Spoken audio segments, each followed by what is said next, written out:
اسد، میں جو کہہ رہا ہوں تمہاری بھلائی کے لیے کہہ رہا ہوں۔ دنیا ویسی نہیں ہے جیسی نظر آتی ہے۔ اپنے ارد گرد کے لوگوں پر حد سے زیادہ بھروسہ کرنا چھوڑ دو۔ زینب کو اسد کی یہ باتیں ہمیشہ اس کا شک اور تنگ نظر لگتی تھیں، جس کی وجہ سے اکثر ان کے درمیان بحث ہوتی۔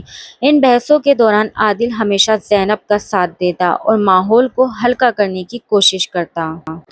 عادل مسکراتے ہوئے چائے کا کپ زینب کو دیتے ہوئے، بھابھی آپ بھیا کی باتوں کا برا مت مانا کریں، یہ بچپن سے ہی ایسے شکی مزاج اور سنجیدہ ہیں، آپ چائے پئیں اور اپنا موڈ ٹھیک کریں۔ عادل کا یہ دوستانہ اور خیال رکھنے والا رویہ زینب کے دل میں اس کے لیے عزت اور اعتماد مزید بڑھا دیتا تھا۔ شادی کے 2 سال بعد زینب کے ہاں ایک خوبصورت بیٹی پیدا ہوئی جس کا نام انہوں نے آئمہ رکھا۔ آئمہ کے آنے سے گھر میں خوشیاں تو آئیں لیکن اسد کی فکر اور احتیاط دگنی ہو گئی۔ وہ اپنی بیٹی کے معاملے میں حد سے زیادہ حساس ہو گیا تھا۔ دوسری طرف عادل تو جیسے آئمہ کا دیوانہ ہو گیا۔ وہ دن بھر نوکری پر رہتا لیکن شام کو گھر آتے ہی سب سے پہلے آئمہ کو گود میں اٹھاتا۔ عادل آئمہ کو ہوا میں اچھالتے ہوئے، میری گڑیا دیکھو چچا تمہارے لیے کیا لائے ہیں۔ وہ روز آئمہ کے لیے چاکلیٹ، کھلونے اور کپڑے لاتا۔ جیسے جیسے آئمہ بڑی ہو رہی تھی وہ اپنے چچا سے بہت مانوس ہوتی جا رہی تھی۔ اسد جب بھی عادل کو آئمہ کے ساتھ کھیلتا دیکھتا اس کے چہرے پر ایک عجیب سی بے چینی آ جاتی۔ وہ اکثر دور کھڑا ہو کر ان دونوں کو گھورتا رہتا۔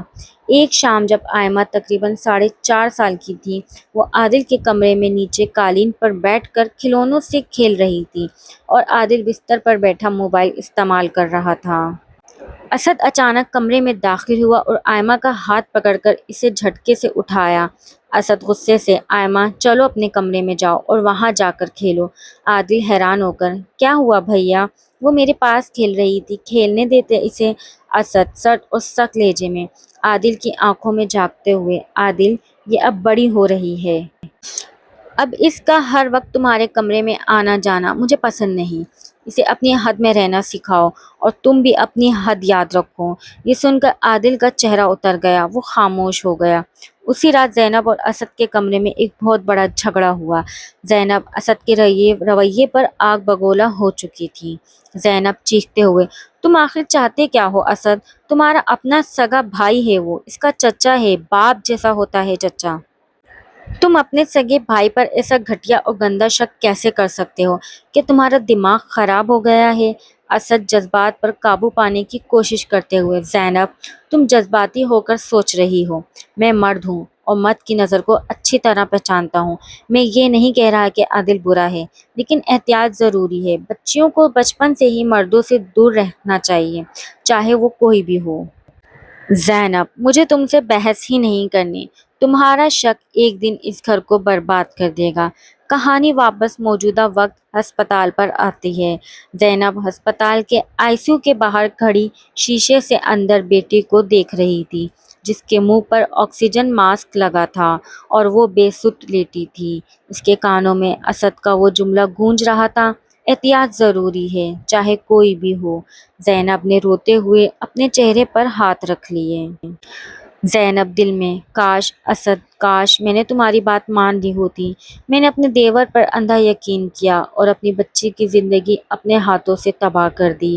اسی لمحے اسپتال کے کوریڈور میں کھڑے شاکر صاحب نے زینب کو تسلی دینے کے لیے اپنا ہاتھ اس کے کندھے پر رکھا۔ شاکر صاحب، حوصلہ رکھو بیٹا، گناہ گار اپنے انجام کو ضرور پہنچے گا۔ زینب نے روتی آنکھوں سے شاکر صاحب کی طرف دیکھا، جن کے چہرے پر ہمدردی کا سمندر تھا، لیکن ان کی آنکھوں کے پیچھے چھپی شیطانی مسکراہٹ کو دیکھنے والا کوئی نہیں تھا۔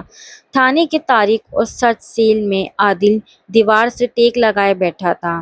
اس کا وہ ہنستا مسکراتا چہرہ اب مرجھا چکا تھا اور آنکھیں رونے کی وجہ سے سوج گئی تھیں۔ سلاخوں کے باہر اسد اور پولیس انسپکٹر کھڑے تھے۔ انسپکٹر سخت لہجے میں، ہاں بھائی عادل، اب شرافت سے اگل دو کہ اس رات تم نے معصوم آئمہ کے ساتھ یہ گھناؤنا کھیل کیوں کھیلا؟ بچی اسپتال میں زندگی اور موت کی جنگ لڑ رہی ہے اور تم یہاں معصوم بننے کا ڈرامہ کر رہے ہو۔ عادل تڑپ کر سلاخوں کے پاس آیا اور اسد کے آگے ہاتھ جوڑے، بھیا خدا کے لیے مجھ پر یقین کریں، میں نے آئمہ کو ہمیشہ اپنی بیٹی مانا ہے، اس معصوم کے ساتھ ایسا کرنے کا سوچ نہیں سکتا۔ بھیا آپ نے مجھے پالا ہے، کیا میں ایسا کر سکتا ہوں؟ اسد نے غصے سے اپنا چہرہ دوسری طرف پھیر لیا۔ اس کی مٹھیاں بھیگ چکی تھیں۔ اسد، اب مجھے بھائی مت کہنا عادل، میں نے اپنے ہی خون پر بھروسہ کر کے زندگی کی سب سے بڑی غلطی کی۔ کاش میں نے زینب کی باتوں میں آ کر تمہیں اس معصوم کے قریب آنے سے نہ روکا ہوتا تو آج میری بچی اس حال میں نہ ہوتی۔